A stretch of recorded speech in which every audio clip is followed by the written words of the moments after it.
The story of Narcissus and Echo is the myth that I'm going to be starting with today. Echo was a beautiful nymph who lived in the forests. She was one of the best friends of the goddess Artemis. Now, Echo was gorgeous, and she was a top-tier blabbermouth. She was a chatty little thing. She couldn't stop talking. But the good thing about this was that she was a beautiful storyteller. She could tell stories endlessly, and all the gods and goddesses of the forests, the seas, and the skies would come to her to listen to her telling stories day and night. Now, one day, Zeus, the great god, the father of the gods of Mount Olympus, who loved to hang out with the nymphs here and there and play around and fool around, came to the forest, and he had all these nymphs around him, and they were laughing and chirping and having a good time. And his wife Hera, the goddess of nourishment, the mother goddess, who was his wife, as I mentioned, had a hunch. Zeus is playing around in the forest today. I'm going to go catch him red-handed. So she shows up, and Zeus, obviously being a god and having some powers, decides, oh my God, Hera's on the way. Nymph, Echo, go stall for me while I take a run. So Echo, being the chatterbox that she is, she kind of flaunts her hair and she shows up in front of Hera.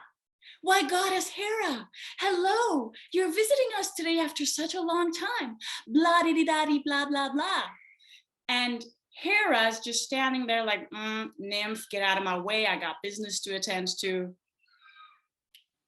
Echo continues to chat, chitty chat. Hera gets angry. Bitch, I don't have time for this, get out of my way. But Echo, she doesn't stop. So Hera gets angry and says, you know what? I'm gonna put a spell on you. You're such a chatterbox. You have to have the final say. You keep interrupting me. Fine. You're never going to be able to speak again. I will silence you. You will have no more voice. The only time when you will be able to say anything will be echoing back 1, 2, 3 words of the final words of anybody that you hear speaking. Echo falls to her knees. She begs. She says, please don't do this. I'm a storyteller. I need my voice. It's the most important thing for me. Put any spell on me. Do anything you want. Just don't put this one spell on me. Hera gets excited about her power and she, bam, puts the spell on her, and Echo can no longer speak or communicate anything or express her feelings or tell stories. So she spends time, days, weeks, months, roaming the earth alone. The valleys, the hills, the meadows, in tears, heartbroken, because this was her talent, her art. She loved her voice. Until one day, there's this hunter, Babe, walking the forests, hunting with his bow and his arrow, and he's all that, and he puts his fingers in his hair, and he's just like, bam, hunted, done. And then suavely moves on to the next hunt. Bam, hunted, done. And Echo is just following him, enchanted by him. Like, who is this thing? But she can't say anything. She can't express anything. She's so insecure. She's like, what am I going to do? I can't say shit. Well, this is a dilemma. Oh, but things will turn to her advantage or disadvantage one day. Narcissus was this guy's name. He notices a pond. He wants to rest there.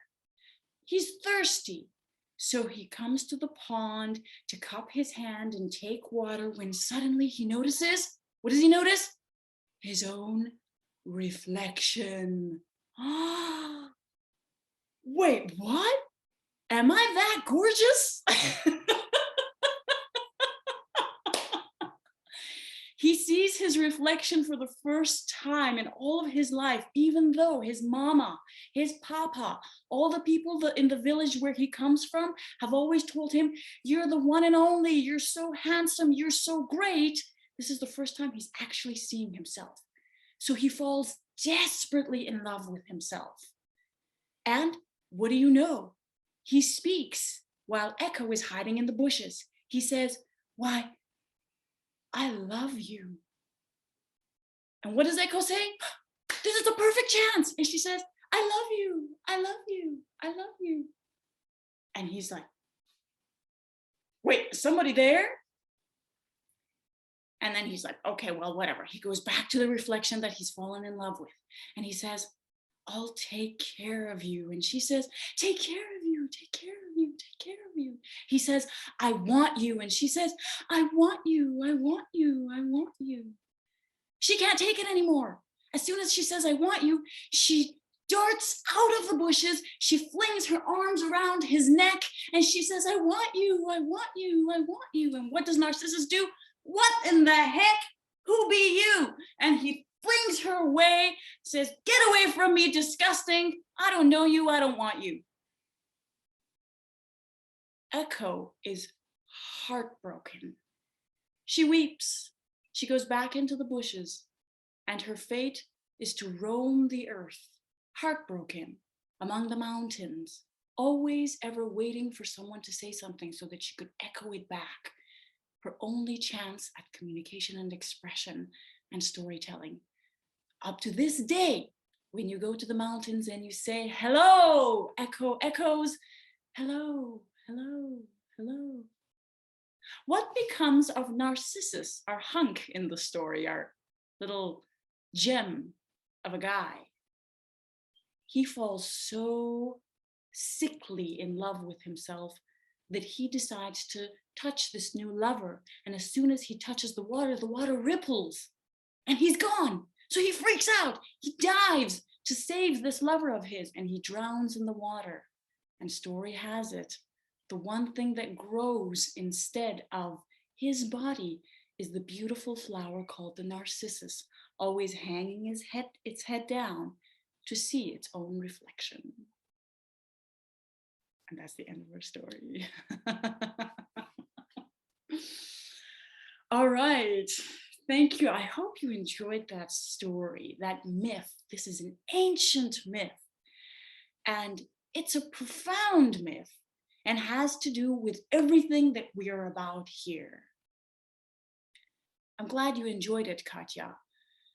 We love these stories. They're ingrained in our bodies and our minds. The thing is, though, at the end of hearing such stories, we tend to think, oh, well, the good guy and the bad guy, or we feel sorry for one, or we feel a little bit of catharsis maybe, or we feel indignation and angry at another character. And that's it. And then we let it go and we move on. I'm going to go so far as to say, according to Dr. Robert Johnson, one of the writers that I absolutely love, he says, a myth is profoundly and universally true. It's not just a myth, it's not just a story. Dr. Carl Gustav Jung, who is one of my greatest inspirations, he says there is an expression of basic truth, psychological patterns in mythology.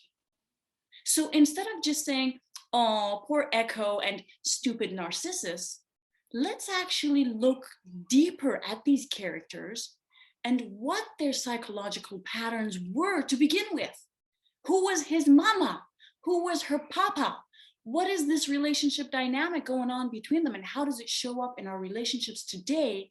And how can we heal from it so that these beautiful women and men with a strong feminine energy, a beautiful voice out in the world, who have been stifled into silence, can begin to speak again rather than echoing hello and hey. Are you with me? All right, beautiful. And who is this Narcissus who is doomed to drowning and withering away. They're both just as human as one another, and they've both been traumatized. That's why they have this tragic story. Let's take a look at that and modernize it a little bit. Okay. I don't know if anybody here is familiar with Dr. Gabor Mate. He is also one of my loves. He is someone who has done a great deal of research in his 70-some years of life on addiction and trauma. There are two things he says that we need when we are born into this world.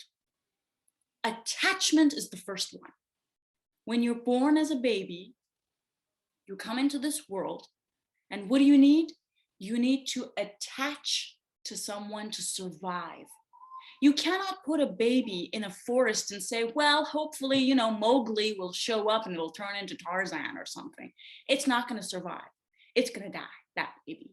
A baby giraffe will, you know, a baby reptile will, it'll hatch out of its egg and it'll, you know, walk off and it'll be fine, most likely. It doesn't need attachment. Come all the way to mammals, come all the way to humans without attachment, without protection, without defense, without our caregivers, we die. So we need the love, care, attention of those around us when we're babies. Attachment is key in the first few years of your life. So when you needed to attach to mom, dad, or mom alone, or dad alone, or both, you may have been rejected for any reason at all. If you've got pen and paper, and I highly recommend that you take out pen and paper, because that's what I do. I'm a journal freak, and that's how I believe that you can know yourself better. And we're here for an impact. We're here to get to know ourselves and reach some kind of like 1% more self-love after this hour, right? So take out a pen and invest that energy to write this down. Was there any level of rejection the first 18 years of my life by mom or dad or any caregiver in my life? Rejection can look like this. It can look like, hey, mom, I got a B+. And mom says, so B+ isn't that great. Rejection can be, Dad, can I have $5 to buy that thing? And dad's like, he wants to discipline you. Good for dad. It's a normal thing. But the brain of the child does not understand when dad says, no, you cannot have $5 for that thing. You need to make your own money. And how does the baby perceive this? It perceives it as rejection, feeling unsafe. And when your need for survival is attachment, is yes, we will protect you, we will give you what you need, that rejection that you feel is trauma to your very core. Trauma doesn't have to be gory and bloody. Trauma can be anything that goes against the core of the baby, which is pure love and attachment. Pure love and attachment. Anything other than unconditional, pure love and attachment is traumatic for the child. So when you draw something, when you're a storyteller, when you're artistic, when you're creative and you're excited about your creativity and the thing that you created, and you go and show ma and pa, and they say, well, that's not going to get you money. That's traumatic because you are a creative creature by nature. Excuse my stressing it like that. Creature by nature.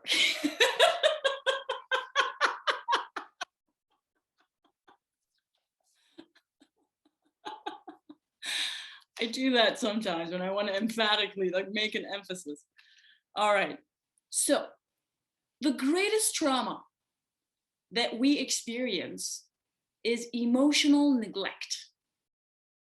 What is emotional neglect? I needed to be attached. I needed love. I needed attention, and I need emotional support, right? I'm 8 years old. I need emotional support. I'm 15 years old. I need a lot of emotional support.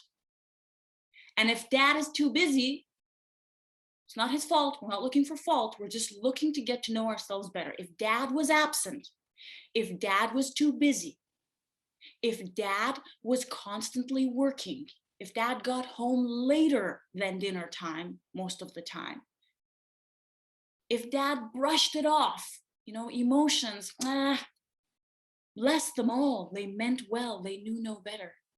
But if dad did any of those things, that's emotional neglect. You were neglected as a child emotionally. That's trauma. That's trauma. Emotional neglect is something to look at. Write it down. Was I emotionally neglected, overlooked during the first 18 years of my life? On any level. Do I remember a time when I needed my emotions to be validated, to be seen and heard, and they weren't?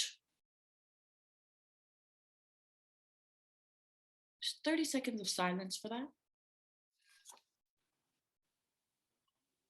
I don't know if you can hear it, but there are children playing outside as I have the window open, and I hear children laughing. And it brings me so much joy. And it brings me so much joy to know and see that there are parents who are more conscious these days, raising their kids with consciousness, with love, with attention, doing their best, and at the same time, I feel like I feel this heavy feeling of we need to raise more awareness on these things, on how children are wired, what trauma really is. Anyway, so now that you've had a moment to answer that question, let's move on from emotional neglect to how it shows up today in your life. Answer this question before we move on. Were my emotions mostly neglected or ignored by mom or dad or both? Or any caregiver? Write it down. Write it down. Writing this down is powerful. Acknowledging it and seeing it is powerful. It will empower you.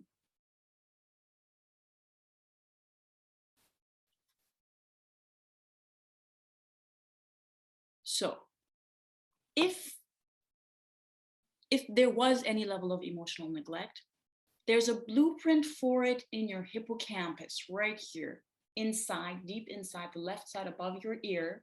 And I would like you to take your fingers right now with me and just love your hippocampus. This is a special area of your brain. Just touch it, acknowledge it, just really above your ear, like, thank you for being there, my hippocampus. Why? Why are we loving our hippocampus? This is the area of memory making, old and new. And it never stops. It never stops creating memories. So it's powerful. In here are the blueprints of some of the old memories of neglect. And what happens is they light up. They light up just like lightning. Have you seen lightning? Of course you have. Everybody's seen lightning. Bam! And that's a trigger. When someone, especially the closest people to you, especially in your romantic relationships, comes next to you, they will trigger you and remind you of the neglect of the past. It's like, bam, they suddenly remind you, and you don't know what happened. You just know that you got upset, you got angry, you reacted, you felt it. You felt it in your body. You felt the anxiety. That's being triggered. That's your brain lighting up, that lightning, that blueprint of the trauma that came from the first few years of your life. That's a trigger. Know your triggers, know your power. Know your triggers. when you get triggered, what happens is you go into 4 Fs. They're called the 4 Fs. Fight, flight, freeze, fuck.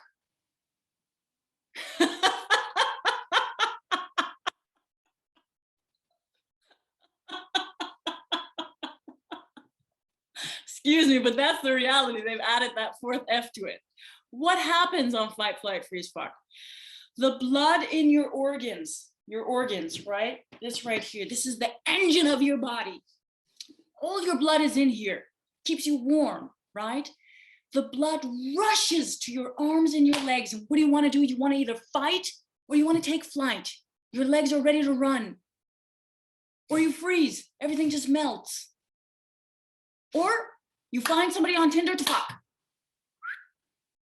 Forget all your troubles.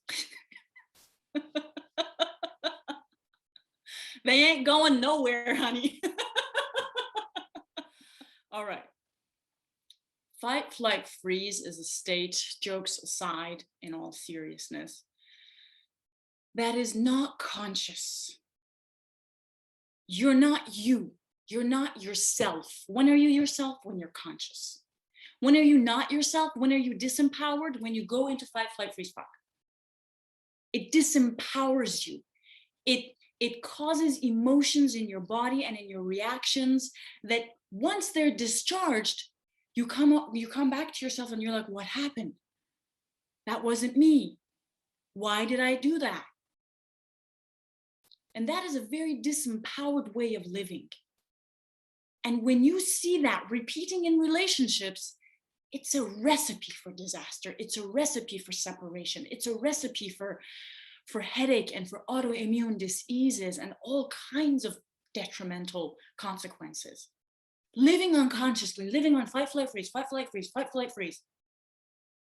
This is living on survival mode.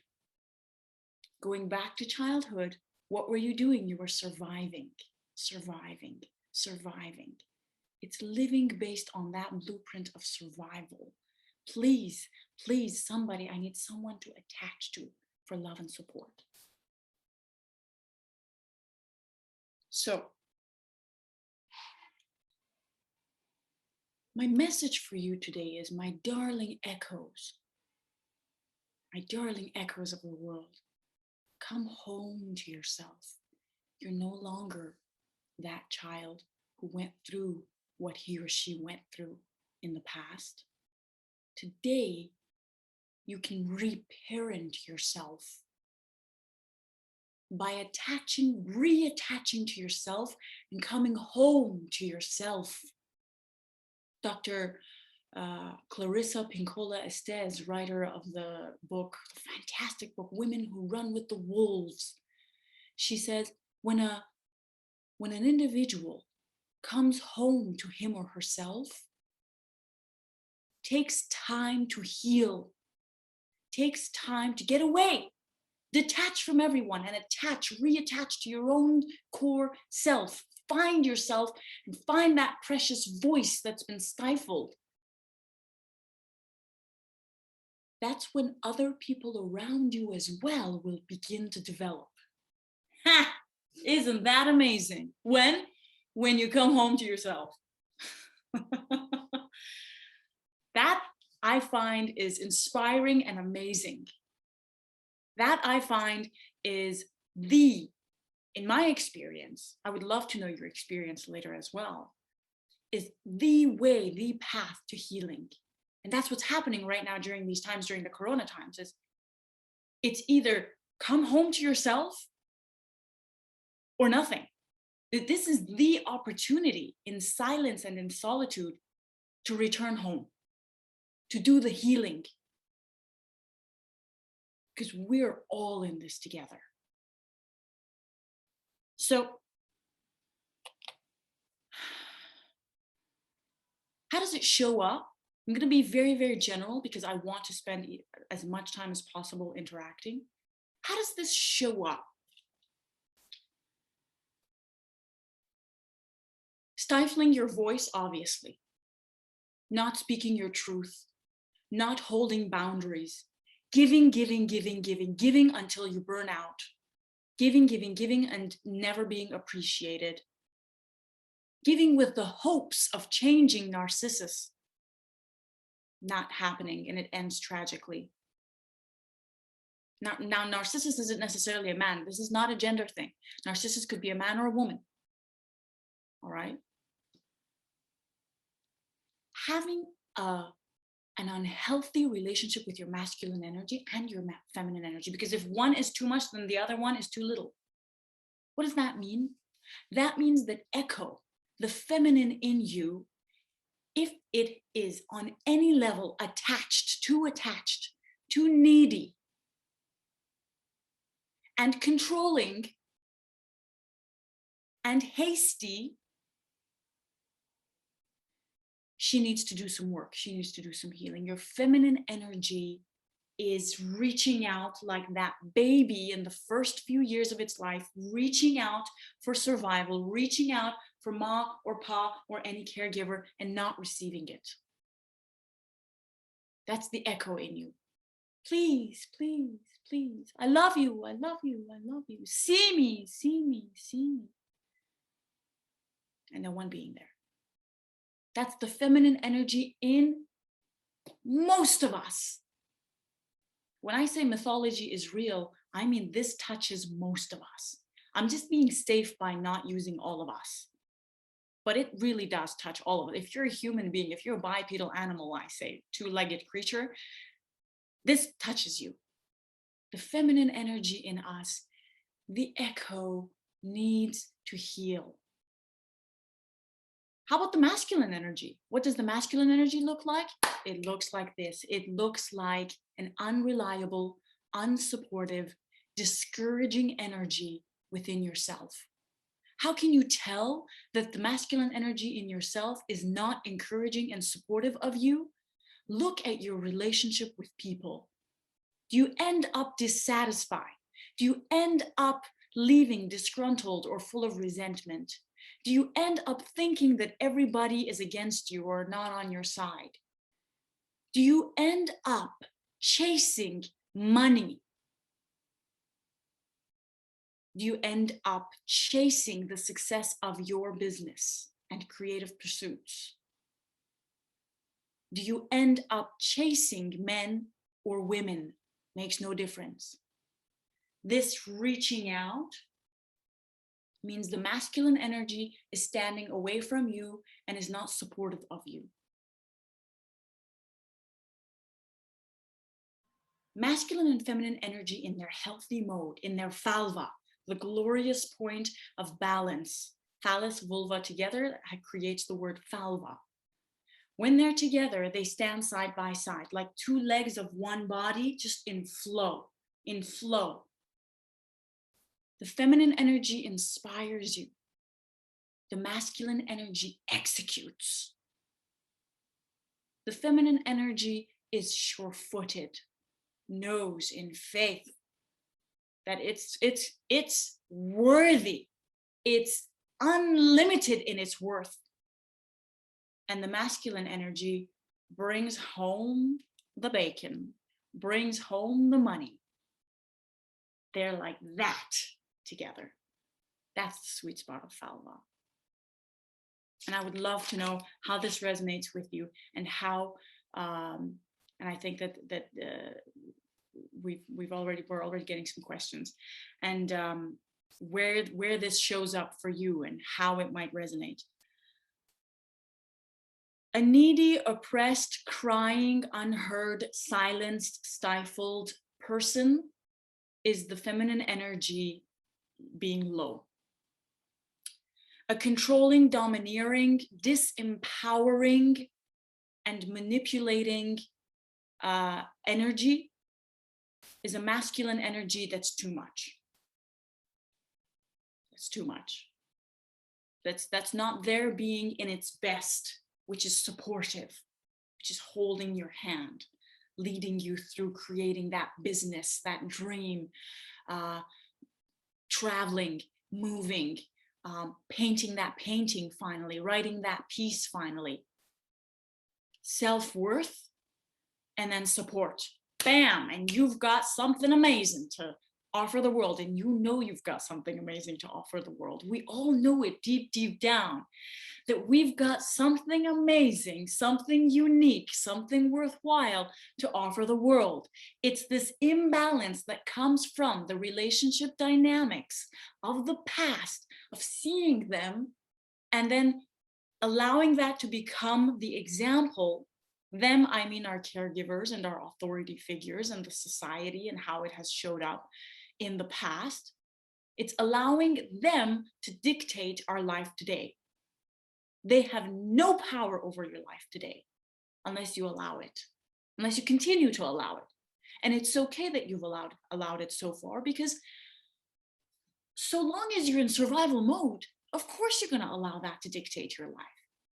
We're here to say, love that part of yourself that has been in survival mode so far. Don't diss it. Don't reject it. Don't put a finger waving in your own face. Why didn't you make that decision 10 years ago? If you had made that decision 10 years ago, how far would you have come so far? That's a bullshit voice in your work. Put it aside. Thank you very much. I hear you. All right. Yeah. Put it aside and come into the empowerment of the present moment and the decision that you can make now, to learn to re-love yourself, to learn to bring your energies, your masculine and feminine energies, into reconciliation with each other. Echo's relationship with her father was most likely messed up. Narcissus's relationship with his mother was most likely messed up. And the relationship between the mother and father of Narcissus was most likely a little bit toxic. The relationship between Echo's mom and dad most likely could have been improved. What does that tell you? The relationships between our authority figures and our caregivers in the past had a lot of problems. They needed some work and they didn't know any better. This isn't about blame. This is about they didn't know any better, and it's okay. You don't have to forgive them right now. You don't have to do anything right now. All you need to do as your next step is gain clarity on where you need the most healing yourself. Yourself. Right now, you need to look within. Outside of you, that will come on its own.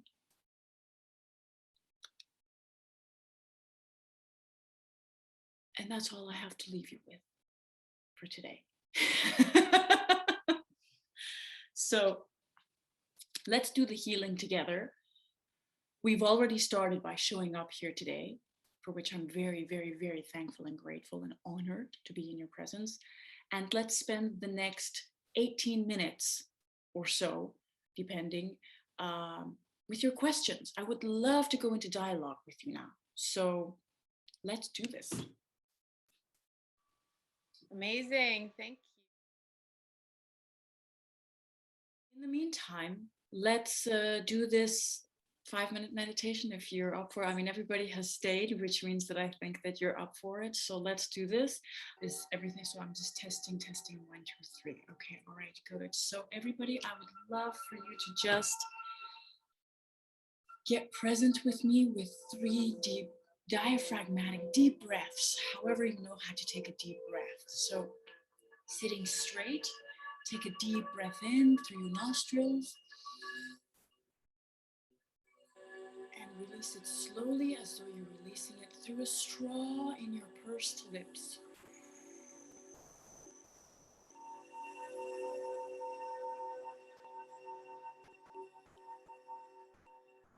Second breath in.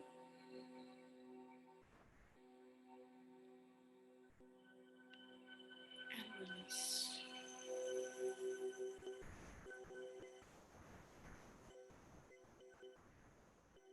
If you haven't already closed your eyes, allow your eyelids to float closed. Breathe in.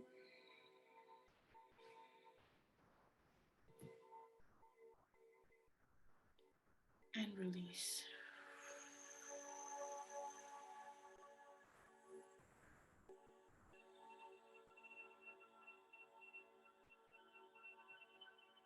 Feeling your presence upon the earth in this moment, your weight on the seat where you are seated, your heartbeat beating rhythmically, beating so alive, so at your service in your chest.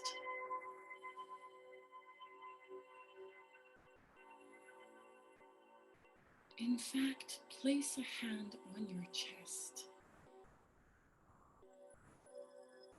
and feel your heart. Just listen to it for a moment.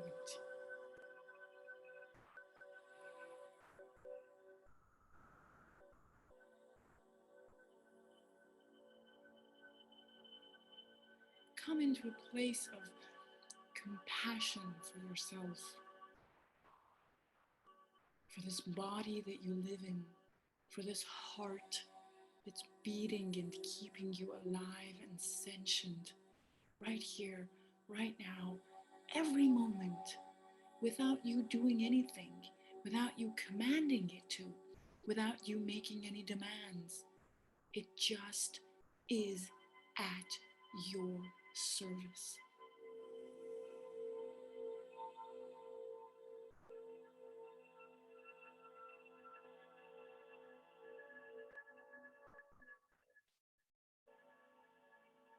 Feel the pulse running and rippling through your veins, through your body, through your blood, through your cells.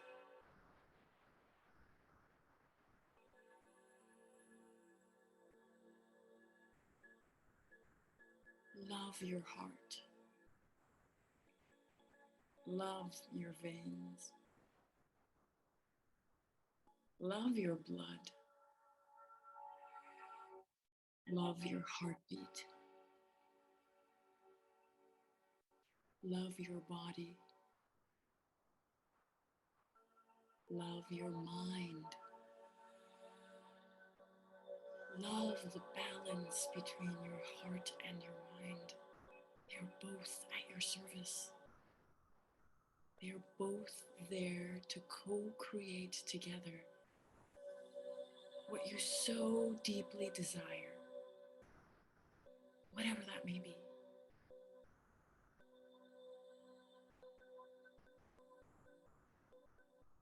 Love your desires.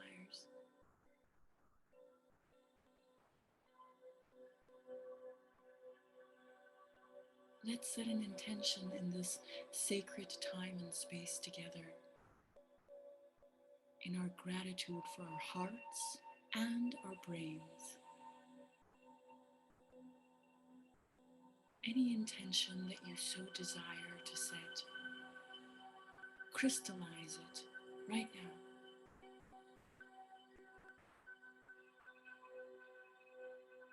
And in this state of gratitude for mind and heart, breathe the intention in. Raise your chest up to the universe and release in trust.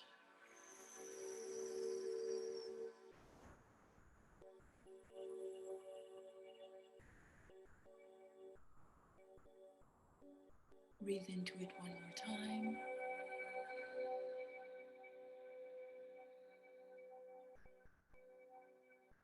Consolidate your trust and breathe out.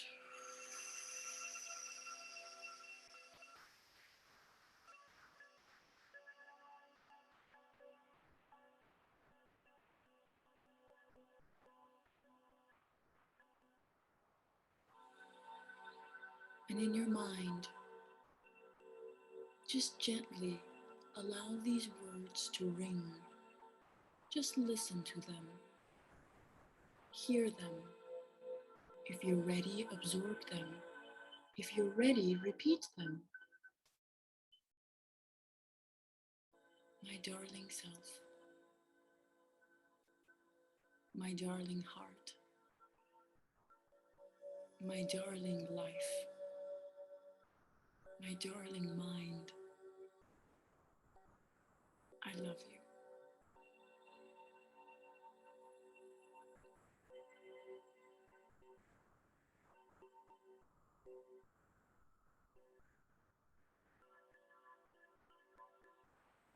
If there is resistance, allow it.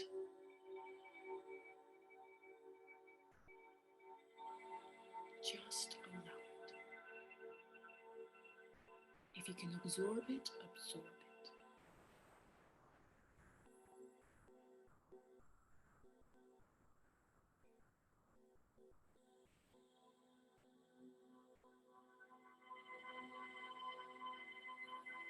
Respect your experience by gently placing your hands, your palms on your eyes, covering your eyes, and when you feel ready, without taking your hands away, begin to flutter your eyes open.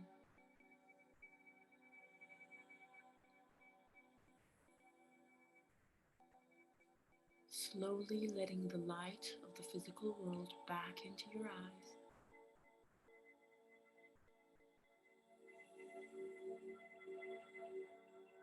And gently, when you feel ready, taking your fingers away.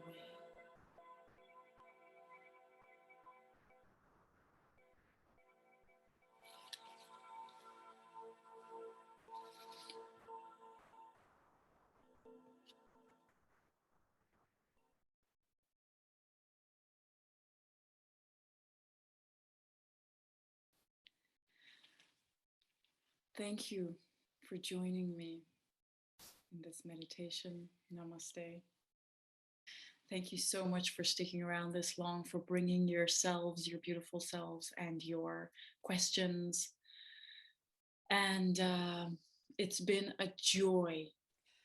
Hoda, if Yes. I may, just before we leave, I wanted, because I'm sure there's a lot of people who would love to get to know you better after this beautiful session. And you already said that they can find you on social media. Is there like maybe one place where it's better to find you, where you answer more, or if they really feel called to explore deeper the masculine, the feminine, the offerings you have, in what shape can they work with you? Thank you for asking, Natalia. Actually, I have a call called a clarity call, and it's a gift. And if you feel called to get more clarity around your healing journey, you can hop on this call. You can book it. I can send you a link. Just DM me and I'll send you a link and we'll hop on this call. I do have a very specific journey called Know Yourself, No Power Healing. And it's about healing from these old wounds into self-empowerment. And that's why it's called Know Yourself, No Power, coming home to yourself. And that, if that feels like something that you want to know more about, I would be happy to send you links. So yeah. Wonderful. And Thank you so much. Go ahead. I was just going to invite people also. We're going to say that tomorrow we're on our last day of our happy hour, self-love happy hour event. Tomorrow is going to be with our beautiful, beautiful Natalia. All around body love. Oh, thank you so much for being here. Thanks for joining. Hopefully, thank you guys, and I'll see you tomorrow, hopefully. Yes. Bye everyone. Thank you.